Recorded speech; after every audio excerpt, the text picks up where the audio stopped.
할렐루야. 예수 그리스도 이름으로 하나님 말씀 함께 나누는 시간 갖도록 하겠습니다. 오늘은 성경개론 신약 중에서도 디모데 전서가 되겠습니다. 우리 성도님들은 이렇게 신앙생활을 하고 연륜이 쌓여서 나이가 들면 부모는 자녀들에게 신앙에 대해서 뭔가 해줄 수 있는 이야기가 있어야 되겠죠. 또 한 교회 믿음의 선배들도 후배들에게 들려줄 수 있는 그런 신앙 이야기가 있어야 되겠습니다. 어떻게 보면 이 앞으로 저희들이 다루게 될 세 권의 경권은 그렇게 이제 선배가 사랑하는 후배에게 들려주는 그런 교훈의 말씀이다, 이렇게 볼 수가 있겠죠. 그래서 이제 그 첫 권으로 이제 디모데 전서가 되겠습니다. 이 디모데 전서라고 하는 이 제목은 헬라어 원문에 보면 디모데에게 보내는 첫 번째 편지, 뭐 이런 뜻입니다. 거기에 따라서 우리 한글 성경의 제목도 디모데 전서 이렇게 정해진 거죠. 저자는 역시 바울 사도다. 본서에서 이렇게 1절 2절에 1장 1절 2절에 자기 자신의 이름을 밝히고 있고, 뿐만 아니라 빈센트 반 고호의 그림을 알고 있으면 그 작자의 이름을 안 밝혀도 다른 곳에서 그 작자의 그림을 접할 때 이거는 고호의 그림이다 알 수가 있죠. 왜요? 그 붓터치가 틀려요. 화풍이 있습니다. 그런 것처럼 이 바울 사도의 바울 서신을 살펴보면 그런 바울 고유의 어떤 표현, 뭐 이런 것들이 감지가 돼요. 그런 것들을 볼 때 이것은 바울의 서신이다라는 것을 알 수가 있다는 거죠. 기록 연대는 대략 한 63년에서 66년 경으로 추정합니다. 바울 사도가 60년 후반대에, 뭐 67년인가 68년에 그렇게 순교한 것으로 그렇게 알려져 있죠. 자, 디모데전서의 배경이 되겠습니다. 개론에서는 뭐가 제일 포인트가 되냐면은 배경이다, 이렇게 말씀을 드렸었죠. 바울이요 로마에 2년 동안 투옥이 됐었습니다.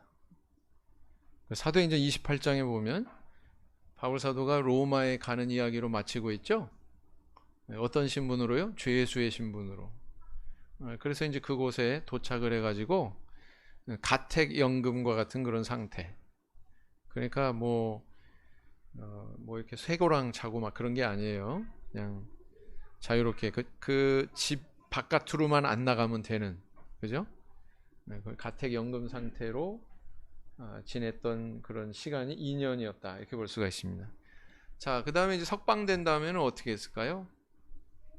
여기에 대해서는 사도행전은 침묵을 지키고 있습니다. 바울 사도가 뭐 어디로 갔다, 뭐 했다, 이런 얘기가 기록되어 있지는 않습니다. 그러나 우리가 여러 바울 서신을 종합적으로 분석해서 볼 때, 바울 사도는 로마에서 석방된 이후에 여기저기 이렇게 들려가지고 선교 여행을 계속했구나라는 사실을 미루어서 알 수가 있습니다. 네. 그래서 이제 그때 당시에 여러분 그 유럽 지도를 보면 가장 서쪽에 있는 나라가 어떤 나라예요? 예? 축구 잘하는 나라. 뭐 저기 그 바르셀로나에 가면은 뭐 가우디 아세요? 가우디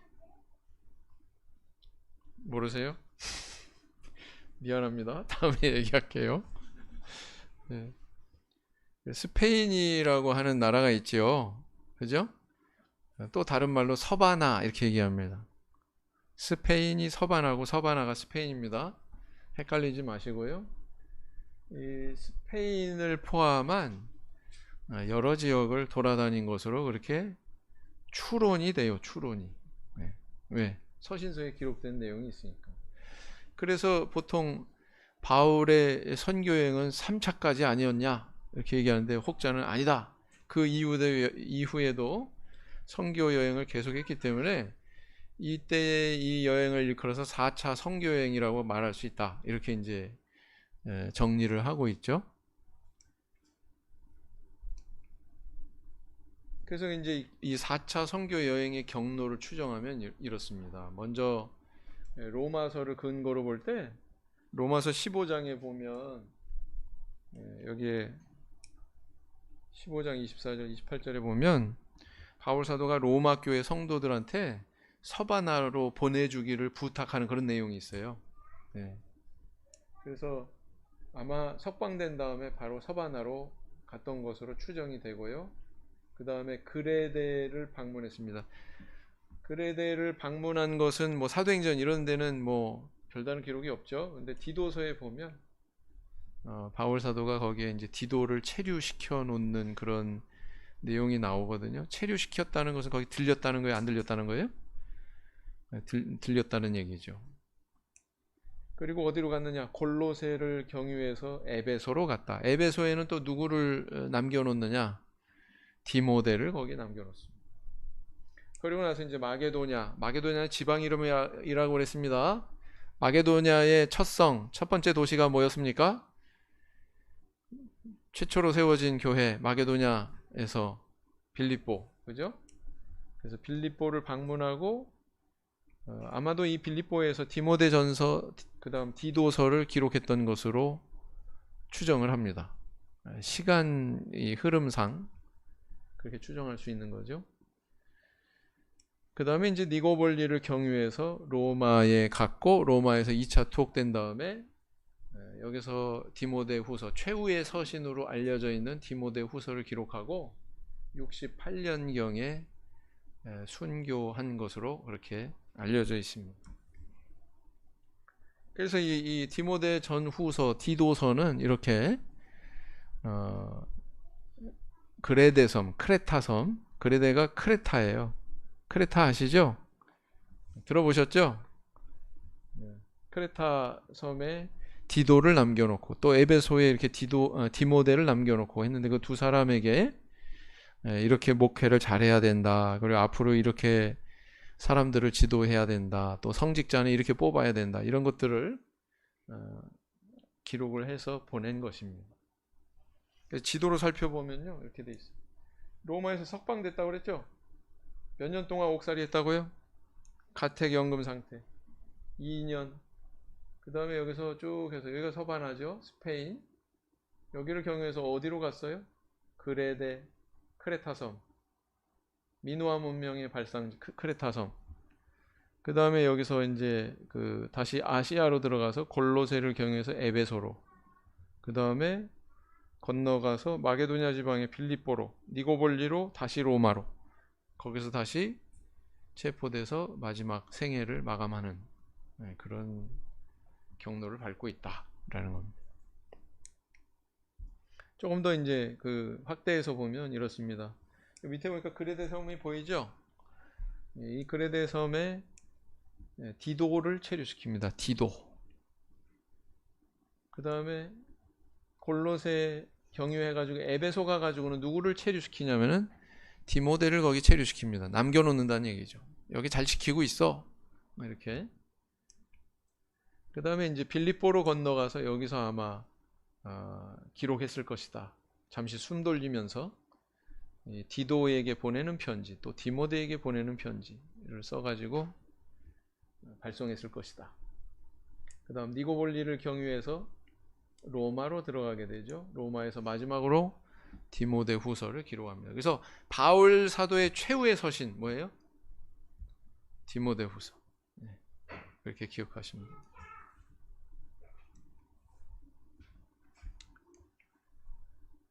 자, 그래서 이 서신의 기록 목적은 뭐냐? 신실한 동역자이면서 동시에 영적으로 낳은 믿음으로 낳은 영적인 아들 디모데에게 여러 가지 교훈을 주기 위해서 하나님의 집인 교회에서 이러이러해야 된다. 어떻게 행해야 된다. 뭐 이런 것들을 교훈하기 위해서 기록했다. 이렇게 하면 너무 막연하죠. 그래서 구체적으로 분류를 하면 크게 한 세 가지 정도로 이렇게 나눌 수 있습니다. 첫 번째는 뭐냐? 복음의 진리를 수옥해 하기 위해서. 복음의 진리를 수옥해 하기 위해서.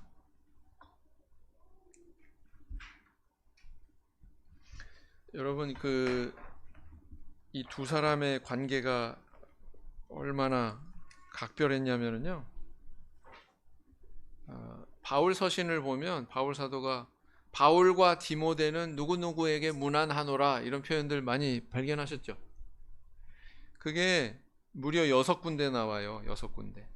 고린도 후서, 빌립보서, 골로새서 전부 다 1장 1절이에요. 1장 1절. 다 인사로 시작하잖아요. 그러니까 데살로니가전서 1장 1절, 데살로니가 후서 1장 1절, 빌레몬서 1장 1절. 그래서 6번이나 나와요. 바울과 디모데는 여러분에게 문안합니다. 이런 내용이 6번이나 나오고 있다. 바울과 디도는 한 번도 안 나와.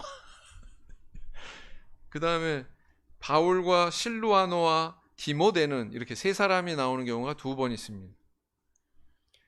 그렇게 보니까 그 바울 사도가 디모데와 같이 있으면서 동거하면서 문안하는 경우가 무려 8번이었구나 라는 거 알 수 있습니까? 없습니까?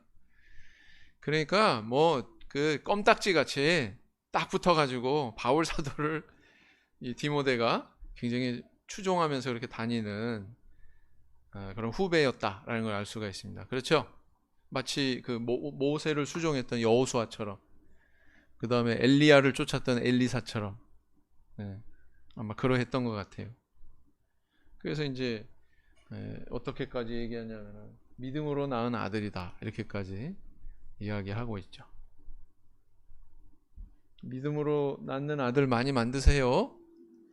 믿음으로 낳는 딸도 많이 만드시고, 우리 남찬 신학생이 그러는데 뭐 천안에 우리 형제 자매들은 뭐 나중에 결혼하면 셋 이상씩은 다 낳기로 했다고. 육신으로도 셋 이상씩 해야 되겠지만 영적으로도 더 많이 삼기 바랍니다. 네. 자, 그래서 왜 이 복음의 그 수호를 위해서 교훈할 필요가 있었느냐? 이때 교회는요, 핍박도 있었지만, 대외적으로 핍박도 있었지만요, 대내적으로는 어찌 보면 이 이단의 세력이 교회의 어떤 그런 정기를 흐리고 막 부패시키려고 하는 그런 또 위험에 있었다, 이렇게 볼 수가 있습니다. 이거는 이제 사상적인 거죠, 그죠? 외적으로 막 이렇게 뭐 칼로 창으로, 그죠? 핍박하는 그런 위협도 있었지만, 이렇게 내적으로 교회가 부패하게 만들어 버리는 그런 영적인 시험도 있었다라는 거예요. 그게 뭐냐면은 이제 영지주의라고 하는 사상입니다. 영지주의가 뭐냐? 어떻게 보면은 그 세상의 어떤 사상적 조류와 순수한 신앙이 혼합이 돼가지고 순수성을 잃어버리는, 순수한 기독교가 아닌 그런 쪽으로 몰아가는 것이 바로 영지주의의 위험성이었다라는 것입니다. 그래서 이제 이런 위험에서 교회를 지키기 위해서 바울 사도가 이제 디모데에게 여러 가지 교훈을 주고 있는 거죠. 그래서 영지주의 이단을 잠깐 이제 뭐 간략하게, 이게 다 100% 정확하게 규명하는 건 아니에요. 영지주의에 대해서 규명하기가 참 힘들어요. 네. 이때만 있는 게 아니라 초기 영지주의고 300년 막 이렇게 400년 이렇게 시간이 흐르면서 계속 영지주의라고 하는 사상도 변화하고 발전하고 영향을 주고 하는 그런 가운데 있었습니다. 네. 그래서 본질을 그래도 정리를 하자면 혼합주의적 종교운동 중에 하나다, 이렇게 보시면 됩니다. 혼합주의다. 여러분들 복음이 순수성을 지키는 것도 굉장히 중요한 문제죠. 그죠? 네.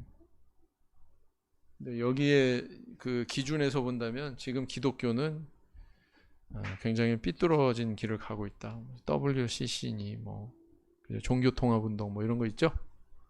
네. 그다음 너희 교단이고 우리 교단이고 다 하나지 뭐. 굉장히 존경받다가 돌아가신 일반 개신교의 어떤 목사님. 우리는 하나님을 사랑하고 나라를 사랑하고 이웃을 사랑해야 됩니다. 그런 적이 어디 있어? 나라를 사랑하고 말씀하신 적 있어요? 그죠? 그 나라를 사랑하고 하신 그 때문인지 그분이 이끄는 뭐예요? 반공주의, 뭐 서북 청년단, 뭐 이런 사람들이 굉장히 큰 죄를 저질렀죠. 왜 거기까지만 얘기하냐? 이거 유튜브 나가잖아요, 그죠?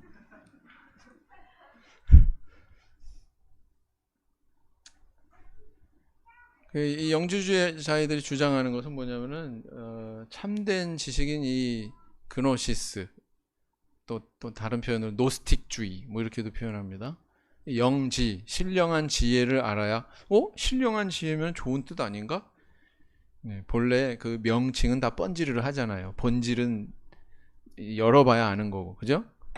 그래서 이런 그 영지를 알아야만 구원에 이룰 수 있다. 이렇게 이제 주장하는 그런 표면적인 모습을 발견할 수가 있습니다. 그래서 믿음을 통해서 이 구원이 가능하다. 이게 아니고 뭐예요? 알을 통해서. 알은 물론 우리 믿음으로 인도하는 데 중요한 역할을 합니다. 그죠? 근데 이 알미라는 게 우리가 얘기하는 그런 알미 아니란 말이에요. 그노시스. 한번 보겠습니다. 동영상. 너무 적은가? 소리가? 그노시스가 뭔지, 영지주의가 뭔지. 키웠어요, 소리? 네. 보겠습니다. 아직 말을 안 듣네, 얘가. 됐습니다.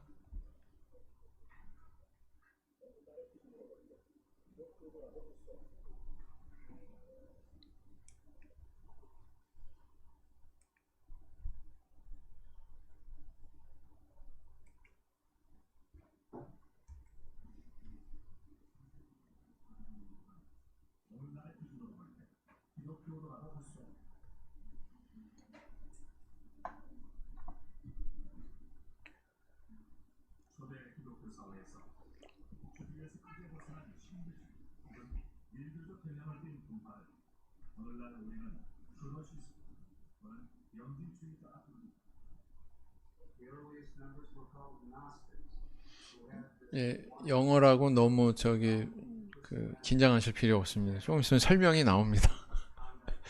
네.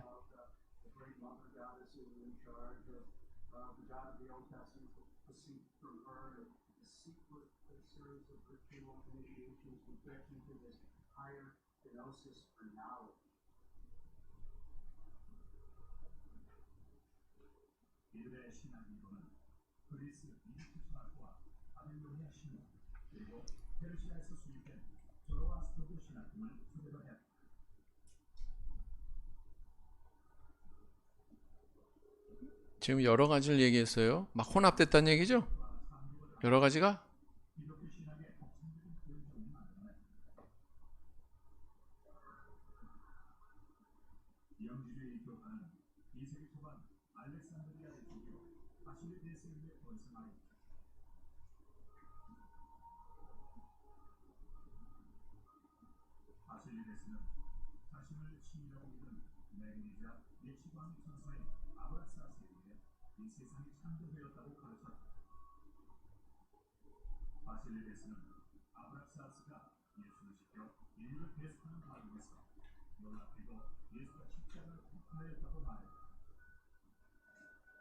성경하고 정면으로 반대되죠?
성경하고 똑같은 얘기 아니야? 근데 가만히 들으면 달라요.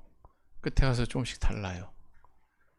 그래서 도마복음이라고 하는 그 책이 대표적인 이제 영지주의 문서로 이렇게 받아들여지고 있는데, 평상시에 성경에는 참 눈길도 안 주던 우리 청년들이 가끔 서점에 가니까 잊혀진 복음서 뭐 이러고 나와요. 궁금한 거야. 뭐 잊혀졌다고? 그런 게 있었어? 막 이러면서 막 뭐 사가지고 막 탐독하고. 성경을 먼저 봐요. 그 다 저기 현혹시키고 책 팔아먹으려고 하는 짓이니까. 그죠? 성경을 알아야 그런 것도 뭐 비판의식이 있어가지고 제대로 분별하고서 가르마를 타지. 그죠? 그런 위험성이 있다. 뭐 마리아 복음서 뭐 이런 거. 뭐 영지주의 문서 그런 거 있거든요. 네, 그런데 현혹되지 말자. 특히 그런 것만 골라서 보는 청년이 있어가지고 골치가 아팠어요. 목자님들이. 그런 것만 골라서 보는. 그럼 막 와가지고 질문해 또. 그걸 뭘 얼마나 많이 읽었는지 막 뭐가 쏟아져 나와. 나도 처음 듣는 얘기야. 근데 그러면 안 된다. 뭐부터 알아야 돼요? 성경부터 제대로 알아야 된다.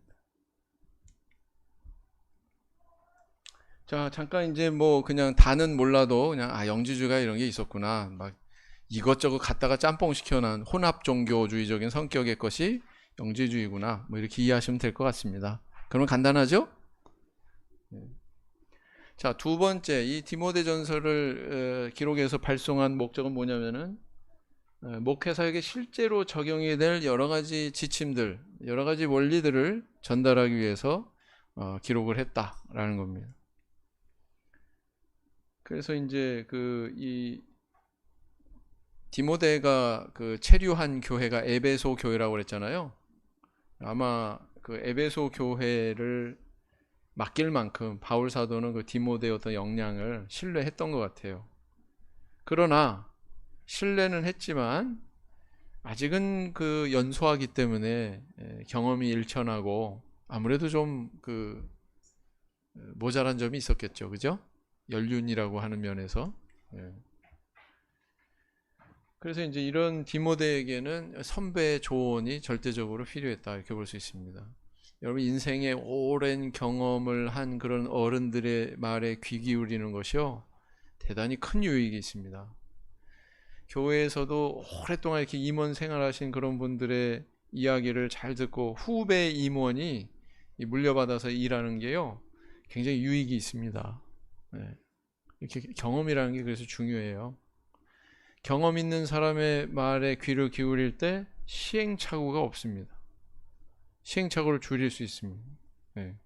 좌충우돌 하면서 막 여러 차례 실패하고 막 그런 가운데에서 나중에 터득하게 되는 것도 그냥 선배가 주는 거 그냥 그대로 명심해가지고 그대로 따라서 하면 이상이 없거든요.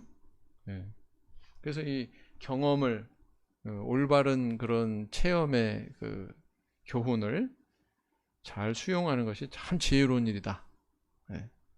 그래서 우리 선배들의 조언을 아유 맨날 꼰대예요 꼰대. 라떼만 찾아 라떼만. 그러면 안 된다. 잘 들어야 된다. 아시겠죠? 네. 그래서 이제 이 안에 보면은 그런 지침들 뭐 이런 것들에 대해서 아주 상세하게 기록을 하고 있고요. 세 번째는 뭐냐면은 목회자는 이래야 된다. 목회자의 어떤 태도에 대해서 교훈하고 권면하기 위해서 보냈다. 이렇게 볼 수 있습니다. 여기서는 목회자의 태도에 대해서만 이렇게 나열을 했는데 사실은 여기 괄호하고 생략된 게 있어요. 목회자의 태도뿐만 아니라 장로 이래야 돼, 집사 이래야 돼, 막 이런 내용도 있단 말이에요. 그게 다 포함된 것이다 이렇게 생각하면 됩니다. 네. 그래서 이제 디모데가 이 목회자의 소명을 받은 사람으로서 어떻게 행해야 되나, 자기 직무를 어떻게 수행해야 되나에 대해서 아주 구체적으로 이야기하고 있습니다. 그래서 이런 여러 가지 목적을 이루기 위해서 발송된 서신이 바로 디모데 전서다라는 겁니다. 그래서요, 이제 우리 남찬 신학생도 이제 목회 현장에 가면은 이제 피부로 체험하겠지만, 교회는 여러 계층의 사람들이 다 있잖아요. 갓난아기부터, 그죠? 연로하신 노인까지 다 있잖아요. 그런 분들에 대해서 다 내가 어떻게 대해야 되나, 여기 나와 있어요. 여기 디모데전서에, 그죠? 우리 성도님들이 교회에 있는 그 각계각층의 우리 성도들 내가 어떻게 사랑으로 대해야 되나, 여기 보면은 참고가 됩니다. 알 수 있습니다. 네. 어떤 정신으로 어떻게 대해야 되나.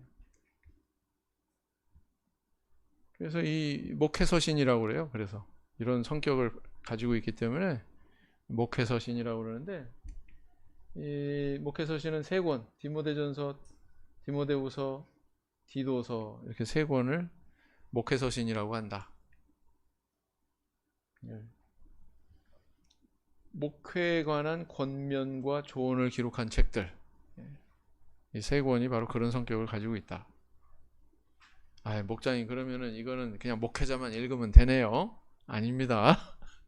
우리 성도님들도 반드시 읽으셔야 됩니다. 왜요? 우리 성도님들도 아까 믿음으로 자녀들 낳아야 되잖아요. 목회해야 되잖아요. 네. 다른 영혼 하나님 앞에 인도해야 되잖아요. 그게 목회예요.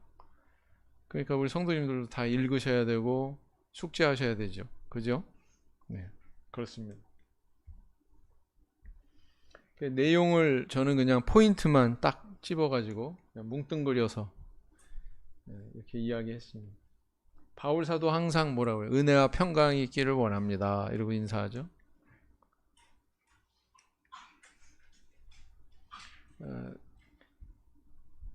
이단에 대해서 경계하는데 뭐라고 그러냐면 신화와 끝없는 족보에 창념케 한다. 그러니까 이거 조심해라. 이렇게 얘기하고 있는 거예요. 그래서 목회자는요, 말싸움하면 안 돼요. 교훈의 말씀, 설교 이런 거 해야 되죠. 근데 그냥 말쟁이가 되면 안 돼요. 한마디로. 쓸데없는 막 계속 공전하는 이야기, 그런데 휩쓸려 가지고 계속 언쟁한다거나 그러면 안 됩니다. 유익이 없습니다. 경계의 목적은 사랑이다. 본질을 잊지 말아야죠. 여기 빨간색으로 된 거는 교재에 그 네모칸 쳐놓은 거예요. 근데 문장은 제가 다듬어서 아마 달라질 거예요. 제가 이 계산을 해보니까 12월 달까지 계시록이 끝나겠더라고요. 12월 달까지. 근데 또 제가 영은혜 강사 가고 뭐 어디 출장 가고 어쩌고 그래서 천안에 못 오면은 1월 달에 끝나지 않을까. 1월 달이면 끝나지 않을까. 그러면 이제 우리 천안교회는 성경 개론을 다 마친 교회, 네 번째로 마친 교회, 김세환 목자가 해서 네 번째로 마친 교회가 됩니다.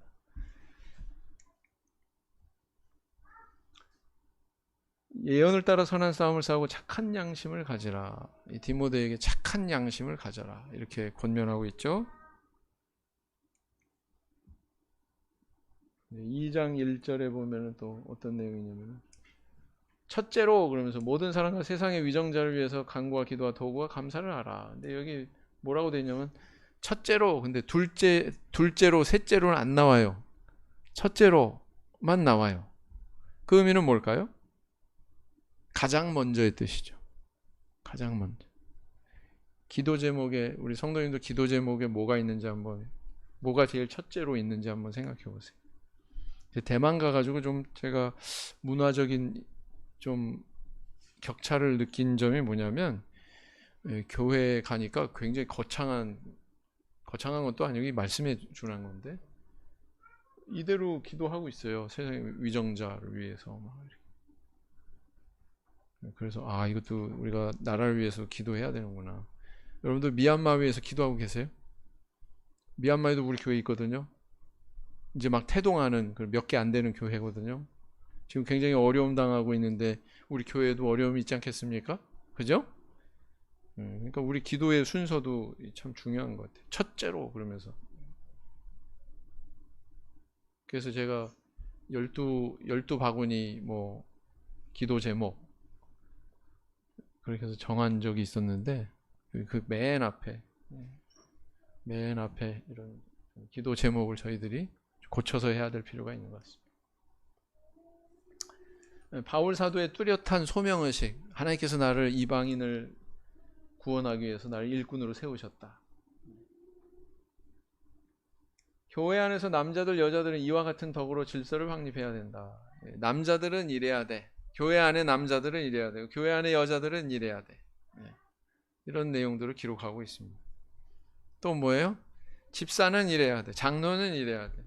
하나님의 일꾼, 너 목회자는 이래야 돼. 뭐 이렇게 쭉 어떤 신분에 따라서 갖춰야 되는 그런 여러 가지에 대해서 언급을 하고 있습니다.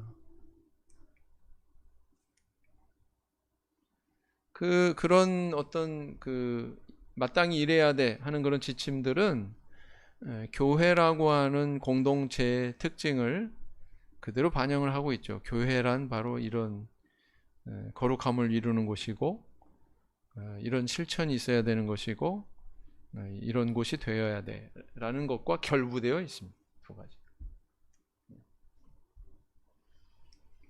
그 다음에 이제 미혹해하는 영과 귀신의 가르침을 쫓는 배교자들이 나타난다. 이단이 앞으로 나타날 것에 대해서도 경고하고 있단 말이죠. 음식을 패하고 뭐 결혼을 패하고 막 이런. 목회자가 힘써야 되는 것, 경건의 연습해야 된다. 읽는 것과 권하는 것과 가르치는 것을 힘써야 된다. 너가 가지고 있는 은사를 발휘해야 된다. 뭐 이런 권면의 말을 하고 있습니다. 모든 연령의 성도를 가족처럼 돼. 이게요 한마디로 집약이 될 수 있어요. 뭐 늙은 그 성도에 대해서는 뭐 자매에 대해서는 뭐 어쩌고 저쩌고 다 그런데 가만히 관찰해 보면 가족처럼 다 대하라는 뜻이구나. 가족처럼. 그런 내용이 나와 있습니다. 그 다음 참 과부를 경배하라. 참교회만 있는 게 아니라 과부도? 뭐가 있어요? 참 과부. 거짓 과부도 있다는 얘기네. 그죠? 무슨 얘기냐?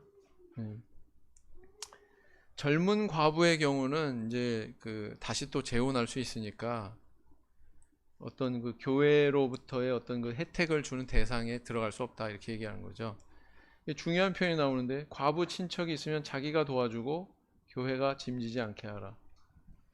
교회는요 마땅히 구제하고 좋은 선행을 베풀어야 되는 공동체입니다. 구제는 우리의 중요한 또 이웃사랑의 실천의 일면이라고 할 수 있습니다. 그러나 마구 분별 없이 퍼주는 곳이 교회는 아니다. 그죠?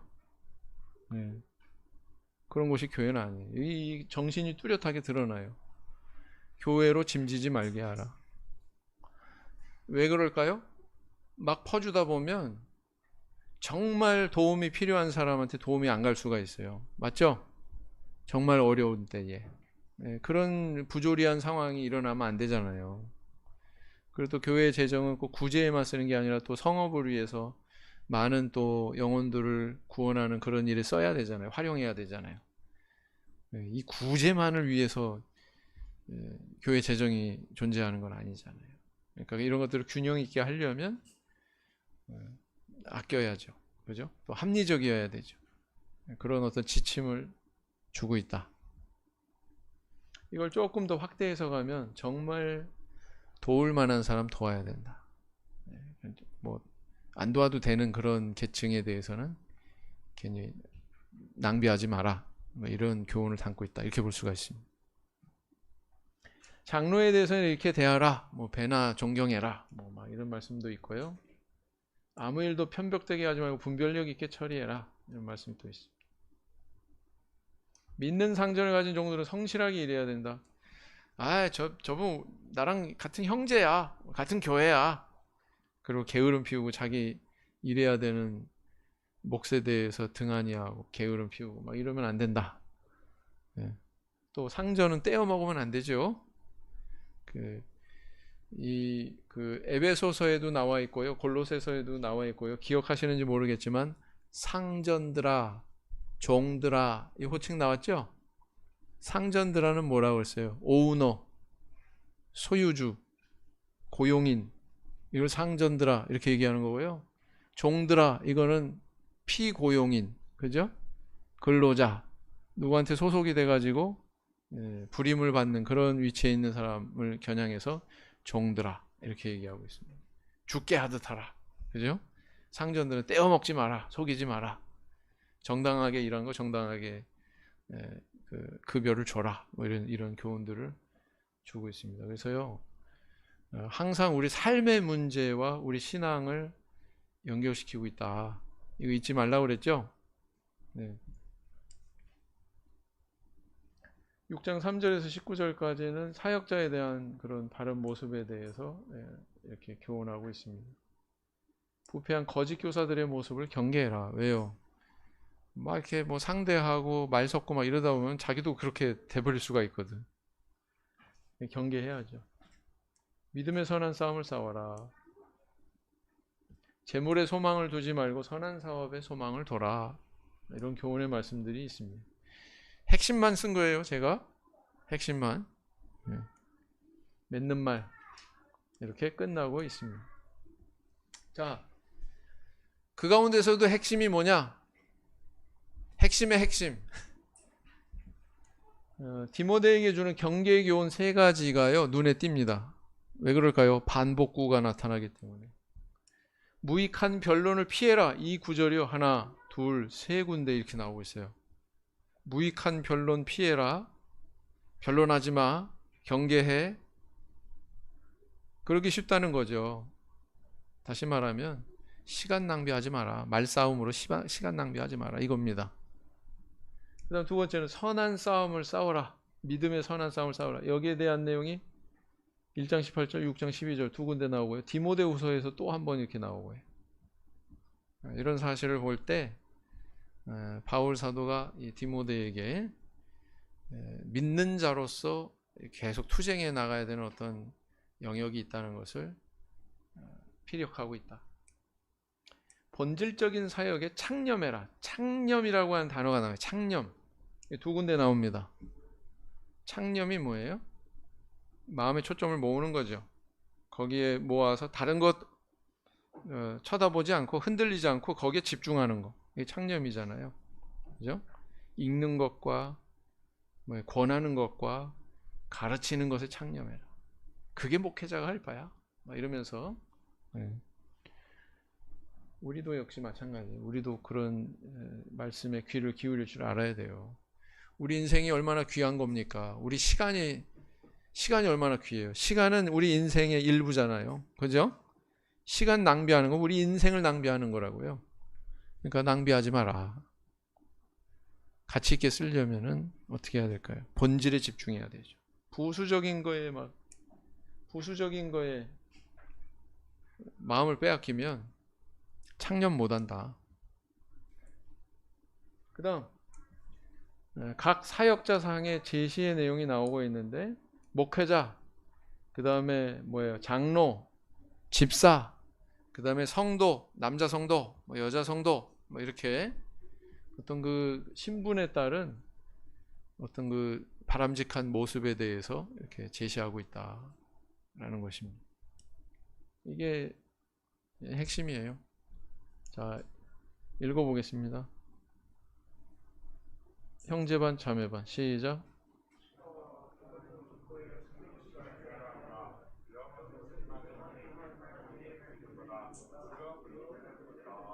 네, 자매반.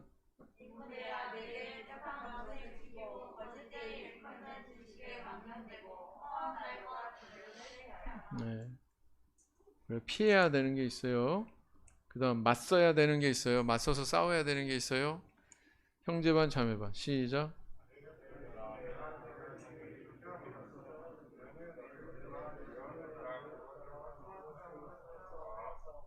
자매반. 시작. 영생을 취하라. 이를 위하여 내가 부르심을 입었고 많은 증인 앞에서 선한 증거를 증거하였도다. 이번에 자매반, 형제반. 시작. 내가 이를 때까지 읽는 것과 권하는 것과 가르치는 것에 창념하라. 형제반. 시작. 누구든지 다른 교훈을 하며 바른 말, 곧 우리 주 예수 그리스도의 말씀과 경건에 관한 교훈에 창념치 아니하면 이러저러 하게 된다. 자, 초록색으로 왜 바뀌었을까요? 아까 각 직책별로 권하는 그런 말씀들이라고 했죠. 형제반, 자매반. 시작. 내 속에 있는 은사 곧 장로의 회에서 안수받을 때에 예언으로 말미암아 받은 것을 조심 없이 말며. 네, 이거 조심 없이 말며 어떻게 하라는 거예요? 적극적으로 활용해라 이런 뜻이죠. 그다음 자매반. 시작. 오직 말과 행실과 사랑과 믿음과 정절에 대하여 믿는 자에게 본이 되어. 디모데한테 한 말이잖아요. 그다음 감독의 기준 다 같이 시작.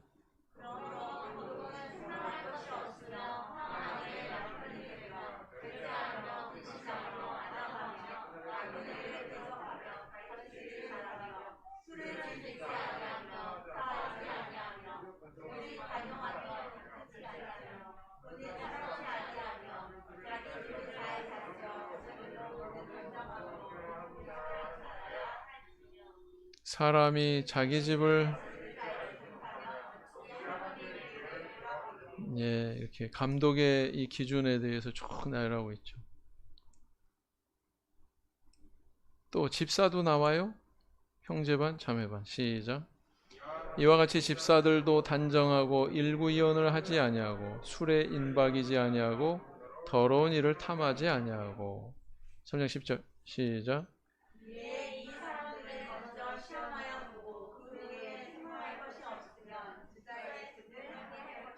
여기서 보면은 감독의 직분의 기준은 굉장히 길어요. 그리고 성품과 관련된 조항이 많아. 집사는 항목이 적어요. 그 다음 성품과 관련된 내용은 별로 없습니다. 네. 그래서 그런 걸 볼 때 좀 차이가 있다. 네. 여기까지 살펴봤습니다. 교훈은 집에 가서 하세요. 오늘 여기까지 살펴봤습니다. 무상기도 하시겠습니다. 아멘.